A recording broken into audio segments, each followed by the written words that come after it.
Aujourd'hui, avec le pasteur Joseph Prince, Dieu est le créateur des jours heureux. Vous savez, la Bible dit que si quelqu'un veut aimer la vie et voir des jours heureux, et jours heureux est toujours au pluriel, jour avec un S. Mais quand il s'agit du jour où vous passez à travers une épreuve, il se peut que certains parmi vous passent à travers une épreuve actuellement. La Bible utilise le mot jour, résister dans le mauvais jour. Et il n'y a pas de S à la fin, qui indique que les jours heureux sont nombreux.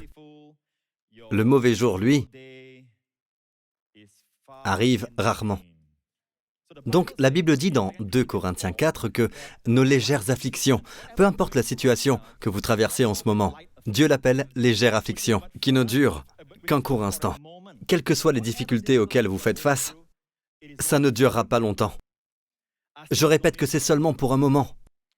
Mais qu'est-ce qu'elles produisent pour nous? Elles produisent pour nous, au-delà de toute mesure, quelque chose non pas d'éphémère, non, mais éternel, permanente, pas juste pour un temps. Une gloire éternelle. Une gloire éternelle. Je répète, une gloire éternelle. Donc, même votre affliction produit quelque chose pour vous. Elle produit pour vous, au-delà de toute mesure, une gloire éternelle. Est-ce que ça veut dire que tous ceux qui passent par une épreuve reçoivent ces bénédictions? Non. Le verset continue ainsi. Parce que nous regardons, non point aux choses visibles, mais à celles qui sont invisibles. Donc, toutes ces bénédictions et votre affliction produisent pour vous, lorsque vos yeux sont sur les choses invisibles, pas sur celles qui sont visibles, sur l'invisible et non le visible. Car les choses visibles sont passagères et les invisibles sont éternelles. Dieu est-il visible? Non. Dieu est-il ici? Oui. Dieu est éternel. Les anges sont éternels. Les bénédictions sont éternelles. Vous ne pouvez pas voir les bénédictions. Nous avons été bénis de toutes sortes de bénédictions spirituelles dans les lieux célestes en Christ. Vous ne pouvez pas les voir. Ce que vous voyez sont les effets des bénédictions.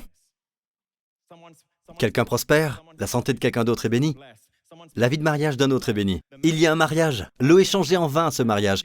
Vous voyez les effets de la bénédiction. Vous ne pouvez pas voir la bénédiction, elle est éternelle, invisible. Apprenez à vivre dans l'invisible. Apprenez à ne pas laisser le diable vous influencer à vivre dans le visible. Regarde ceci, regarde cela, regarde cette grosseur, elle grossit davantage. Vous savez, le fait est que le diable va vous dire toutes sortes de choses. Il vous dira, tu vois, tout ce qui t'arrive, c'est simplement parce que tu es appelé à vivre cela. Ne croyez pas au diable. La pire idée qu'il puisse vous suggérer est d'ordre religieux. Dieu veut que vous souffriez. Dieu veut que tu aies cette maladie. Ou veut que ton enfant souffre. Peut-être que c'est la volonté de Dieu. Et vous commencez à prêcher là-dessus et les gens se mettent à croire cette absurdité. Pourtant, dans l'ombre, vous emmenez votre enfant voir le médecin. Si vous croyez réellement que Dieu veut que votre enfant soit malade, vous n'avez aucun droit d'essayer d'obtenir la guérison de votre enfant. Car selon votre aveu, Dieu veut que votre enfant soit malade. Non, lorsqu'il s'agit de votre famille, toutes ces doctrines absurdes disparaissent. Jésus dit que si vous, en tant que Père terrestre, vous savez donner de bonnes choses à vos enfants, à combien plus forte raison le Père céleste donnera-t-il de bonnes choses? Ne calomniez pas Dieu. Dieu vous a fait à son image. Nous voulons le meilleur pour nos enfants. À combien plus forte raison Dieu le veut-il? Ce qui attriste Dieu, c'est l'incrédulité. Si les gens vont en enfer, ce n'est pas parce qu'ils ont fait telle ou telle chose. Non. Ils vont en enfer à cause de l'incrédulité en Christ. Car Christ a tout payé pour leurs péchés. Craignons donc, tandis que la promesse d'entrer dans son repos subsiste encore, qu'aucun de vous ne paraisse être venu trop tard. Le repos ici, ce n'est pas le ciel. Le ciel n'a pas de géant. Il n'y a aucun besoin de bataille dans le ciel. Au fait, avant que le peuple de Dieu n'entre en possession de la terre, ils ont dû mener des batailles. C'est donc la terre promise. Cela ne se réfère pas au ciel. Dans le ciel, il n'y a pas de combat. La seule fois où Dieu dit à son peuple de craindre, c'est la crainte d'être venu trop tard pour entrer dans son repos. En d'autres mots, craignez de ne pas entrer dans le repos. Craignez de ne pas entrer dans le repos. Là maintenant, êtes-vous au repos? Je sais que la difficulté est toujours là. Le problème n'est pas encore résolu. Vous pouvez le voir. Vous pouvez le toucher. Mais Dieu dit, pouvez-vous être au repos? Je veux que vous soyez au repos, parce que c'est temporaire. Les œuvres ont été achevées. Oh, je vais trop vite, avancez.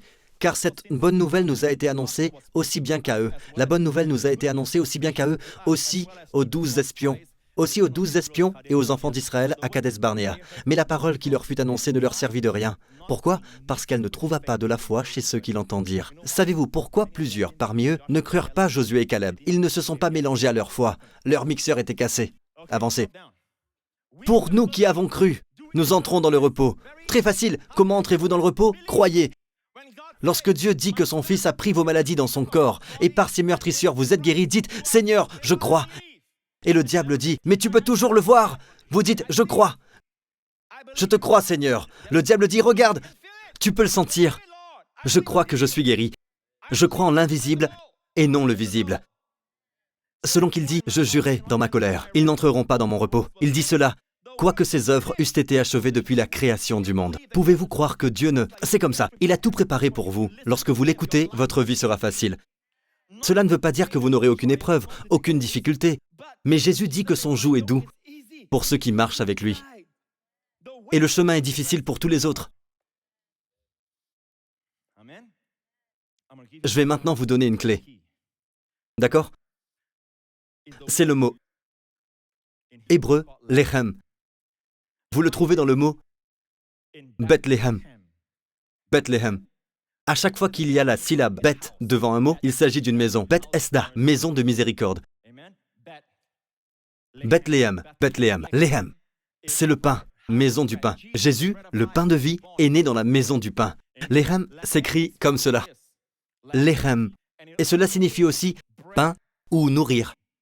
Mais lachem signifie combat, se battre, faire la guerre.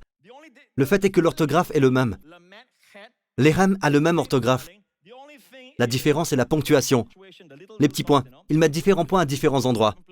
Un est léhem, l'autre est lachem. Léhem est pain ou nourrir, mais lachem est bataille. Mais ça veut aussi dire nourrir. Donc, pourquoi Dieu donne le même mot pour pain et nourrir et combattre? Pourquoi? Écrivez cela quelque part. Lorsque vous vous nourrissez, vous combattez. Nourrir, c'est combattre l'ennemi. On ne se bat pas littéralement. Nous combattons en mangeant. Nous mangeons la parole de Dieu et l'ennemi est vaincu. C'est ce que vous êtes en train de faire maintenant dans l'Église. Vous êtes en train de vous nourrir et comme vous vous nourrissez, lorsque vous rentrerez, vous verrez que l'ennemi a été vaincu. De nombreuses fois, lorsque vous rentrez, Alléluia, Dieu prend soin du problème. Vous avez pris du temps dans la maison de Dieu. Vous avez pris du temps pour être avec le Seigneur. Quand Dieu vous nourrit, Dieu est en train de combattre pour vous. C'est pourquoi dans le psaume 23, il est dit « L'Éternel est mon berger, je ne manquerai de rien. » Puis il dit « Tu dresses devant moi une table en face de mes adversaires. » C'est un repas, Alléluia.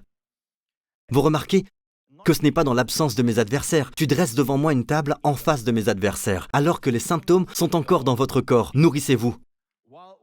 Alors que la difficulté est encore là, nourrissez-vous. Alors que l'addiction est encore là, nourrissez-vous. Se sentir, se nourrir, c'est combattre. Se nourrir, c'est vaincre. Et c'est pourquoi le seul combat à mener, c'est de combattre le bon combat de la foi. 1 Timothée 6, verset 12. Combat le bon combat de la foi. Y a-t-il un mot pour bon combat? Au fait, en grec, il y a le mot kalos. Le mot you n'est pas la meilleure traduction de bon.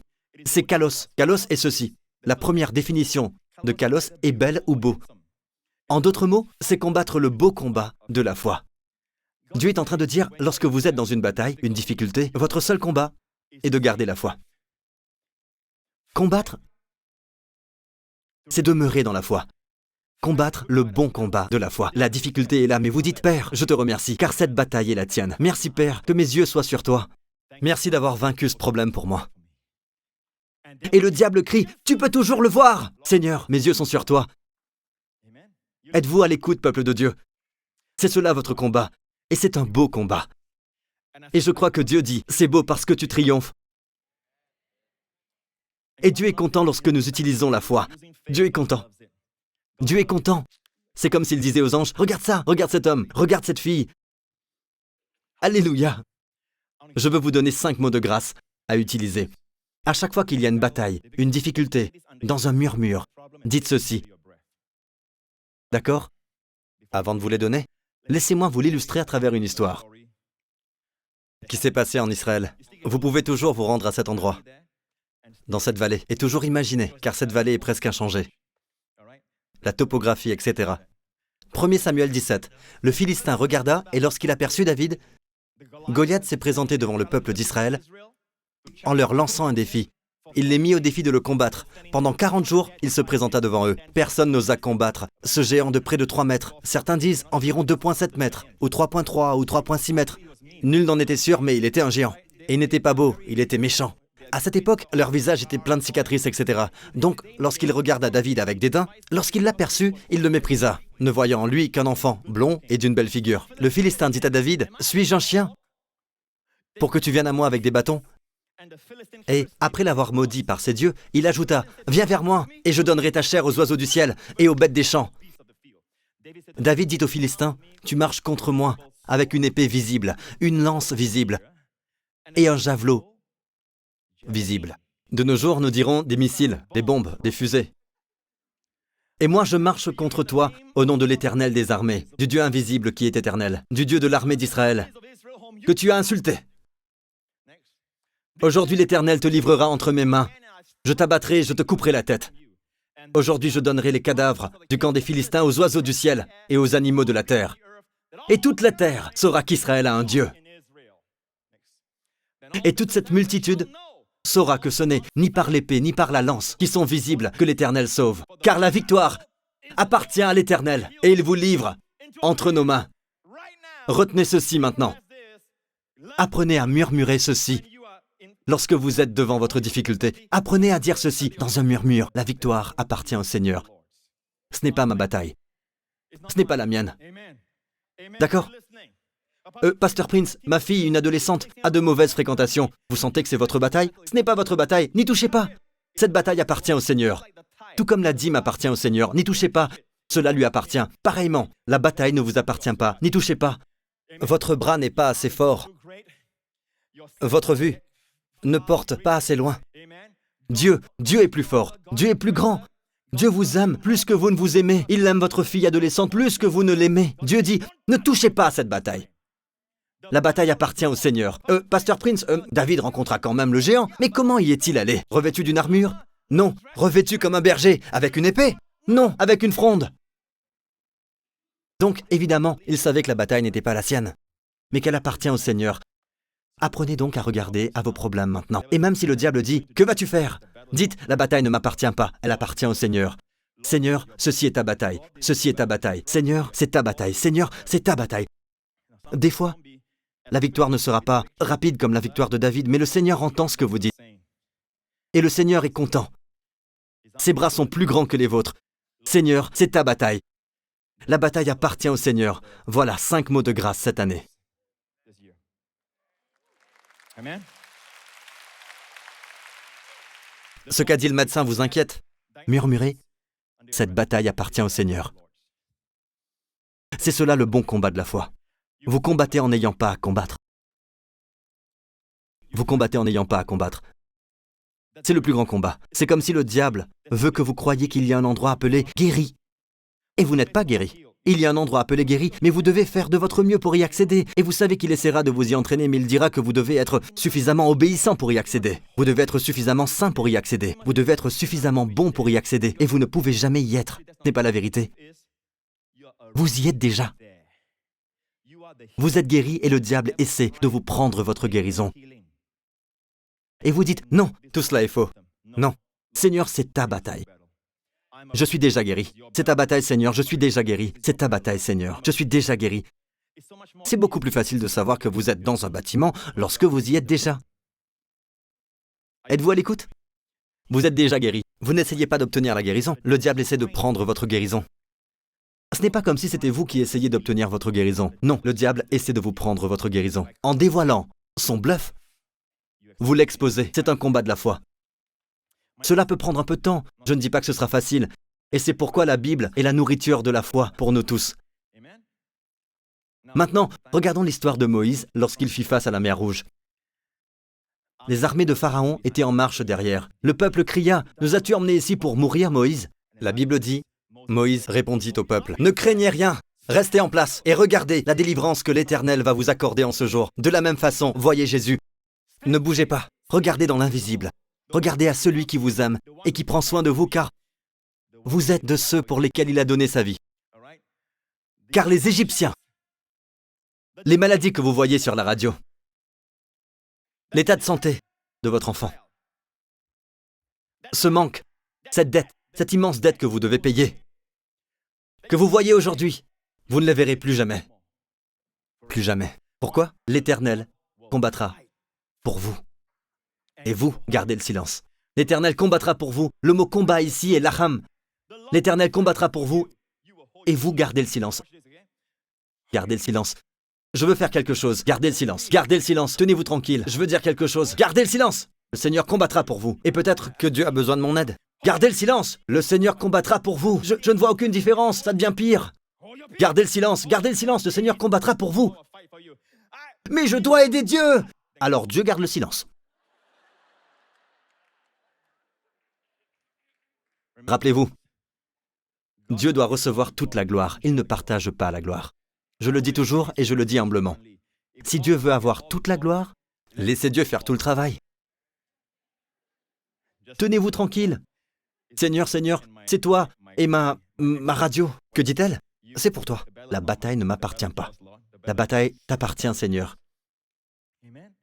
Ma dette, mon immense dette, n'est pas mon problème. C'est ton problème, Seigneur. La bataille t'appartient. La bataille t'appartient, Seigneur. Et le diable pointera toujours le bout de son nez. C'est un combat de la foi. Que vas-tu faire? Non, c'est au Seigneur. Ce n'est pas le mien. Ce combat n'est pas le mien. Il y a erreur sur la personne. Regardez à celui qui voit toutes choses. Louez le Seigneur. Je vais conclure. Jésus est ressuscité d'entre les morts. Et 2 semaines après sa résurrection des morts, les disciples étaient découragés. Certains se sentaient coupables. Ils allèrent tous pécher. Et ils ont travaillé toute la nuit sans rien prendre. Peut-être avez-vous essayé de 1000 façons avec votre adolescent et sans résultat. Vous essayez avec votre mari sans aucun résultat. Écoutez, quelle que soit la difficulté, ils ont essayé toute la nuit. Un temps de ténèbres, sans rien prendre. Le matin venu, Jésus passa par là. Ils virent Jésus, mais ils ne le reconnurent pas du premier coup. Et Jésus dit, « N'avez-vous rien à manger ?» Vous êtes nombreux à y être allés. L'église de la primauté de Pierre en Israël. Ils lui répondirent, « Non, jetez le filet du côté droit de la barque. » Ils le jetèrent donc, et ils prirent une si grande quantité de poissons qu'ils ne pouvaient pas ramener le filet à terre. Finalement, ils purent le ramener à terre, et la Bible dit qu'ils virent des charbons allumés. Ils virent du poisson, et ils virent du pain. Quelqu'un préparait le petit déjeuner. Regardez ceci. Jean 21. Après qu'ils eurent mangé, voici une révélation. Ils avaient mangé, après qu'ils eurent mangé. Après qu'ils eurent mangé, laissez-moi vous dire ceci. C'est tiré de l'évangile de Jean. Des 4 évangiles, chacun a présenté Jésus d'une façon différente. La plus haute représentation de Jésus est celle de Jésus en tant que Dieu. Dans les évangiles de Matthieu et Luc, il est question de tel ou tel engendra tel ou tel. D'accord? Mais dans celui de Jean, il n'y a pas d'engendrement, car Dieu n'est pas engendré. Au commencement était la parole, et la parole s'est faite chair. Et Dieu était parmi nous. C'est le plus formidable. C'est l'aigle des 4 évangiles. C'est l'évangile le plus merveilleux. Pourtant, le dernier chapitre est celui-ci. Et comment se termine-t-il? Il se termine par le Jésus ressuscité qui prépare le petit déjeuner. Même s'il est ressuscité d'entre les morts, il vient toujours dans notre vie, quotidiennement, pour préparer le petit déjeuner. Ils préparent le petit-déj. Ils ont travaillé dur toute la nuit. Ils sont fatigués. Ils ont froid et il y a un petit déjeuner chaud qui est prêt. Je vais vous dire une chose maintenant. Jésus dit à Simon-Pierre, « Simon, fils de Jonas, m'aimes-tu plus que ne m'aiment ceux-ci » Il lui répondit, « Oui Seigneur, tu sais que je t'aime, paie mes agneaux. » Vous pouvez me dire, « Pasteur Prince, la Bible dit, vous dites que Dieu ne demande jamais rien. » Je n'ai jamais dit que Dieu ne demande jamais rien. Je dis que Dieu pourvoit selon la grâce. Il pourvoit avant d'exiger quoi que ce soit. Mais pasteur, ma Bible dit que Dieu donna un ordre à Pierre en lui disant « Paie mes agneaux. » Oui, mais après qu'ils eurent mangé, il les nourrit avant qu'il ne leur donne un ordre.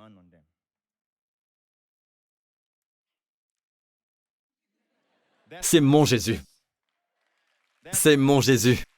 Il les nourrit. Et quelle est la demande? Ce n'est pas une demande. Il dit « M'aimes-tu » C'est une question d'amour. Oui, Seigneur. Alors paie mes agneaux. Il aime nourrir, il les nourrit. Il leur demande de nourrir. Pasteur, votre ministère est de nourrir. C'est de nourrir, pas de frapper, nourrir. S'il faut une correction, nourrissez, et ne frappez pas. Nourrissez. Il se soucie que ses agneaux soient nourris, que ses brebis soient nourries, soient soignées. C'est beau, n'est-ce pas? Vous souvenez-vous de l'histoire de la tempête à laquelle les disciples firent face lorsqu'ils étaient en route pour Capernaum? Jésus était sur la montagne et il vit que sur le lac de Galilée, il y avait une tempête et que les disciples ramaient à contre-courant. Et la Bible dit qu'il vint à eux. Mais que se passa-t-il avant cela? Jésus nourrit les 5000. Donc, les disciples, avant la tempête, il les a tous nourris. Ses disciples emportèrent 12 paniers pleins de morceaux qui restaient. Pour les 12 disciples, il les nourrit avant la tempête. Écoutez, il vous préparera. Il vous nourrira. Et après la tempête, il vous nourrira. Pendant la tempête, il vous nourrira. Savez-vous comment vous vaincrez? Non pas par la force. Satan, Satan, je viens contre toi. Nourrissez-vous. Lorsque vous vous nourrissez, Dieu combat pour vous. Il dresse une table devant vous. Je suis heureux que vous soyez venus à l'église aujourd'hui, que vous vous nourrissiez de la parole de Dieu. Se nourrir, c'est posséder. Se nourrir, c'est combattre. Puis-je avoir un amen? Si vous dites, Pasteur Prince, que dois-je faire pour être sauvé? Crois au Seigneur Jésus-Christ. Et tu seras sauvé. Toi et ta famille. Si c'est votre désir, dites cette prière avec moi. Dites-la avec votre cœur. Père Céleste, Père Céleste, merci de m'aimer. Merci pour le don de ton Fils que tu as livré pour moi et ma famille. Christ est mort pour mes péchés. Il fut mis au tombeau et il ressuscita des morts. Tous mes péchés ont été enlevés. Jésus-Christ est mon Seigneur et mon Sauveur. Merci Père. Désormais, je ne suis plus seul. Tu veilles sur moi. Le Seigneur Jésus est mon berger. Il me nourrit. Il me conduit. Il me dirige. À partir d'aujourd'hui, sûrement, et non peut-être, sûrement, le bonheur et la grâce m'accompagneront tous les jours de ma vie. Merci Père, au nom de Jésus. Et tout le peuple dit Amen. Levez-vous, louez le Seigneur. Ne prenez pas la protection pour acquis. Une des choses que vous devez posséder est la protection. Vous n'êtes pas protégé automatiquement, simplement parce que vous êtes à la New Creation Church. Et simplement parce que Pasteur Prince prêche sur la protection. Vous devez posséder, entrer en possession de vos possessions qui vous ont été données. Puis-je avoir un Amen? Louez le Seigneur, levez tous vos mains. Tous ceux qui regardent l'émission. Et vous, l'Église de la Grâce, louez le Seigneur, levez tous vos mains. Dieu qui connaît le commencement depuis la fin et la fin depuis le commencement. Dieu qui connaît tous les mois de cette année et les semaines et les jours. Dieu qui connaît tous les pièges de l'ennemi qu'il a préparés pour vous séduire, pour vous faire chuter. Ce même Dieu vous garde et vous protège. Il vous garde de tout mal. Il vous protège ainsi que vos bien-aimés de tout danger, de tout mal, de tout accident, de toute tragédie, des puissances des ténèbres, de la terreur et du pouvoir du malin.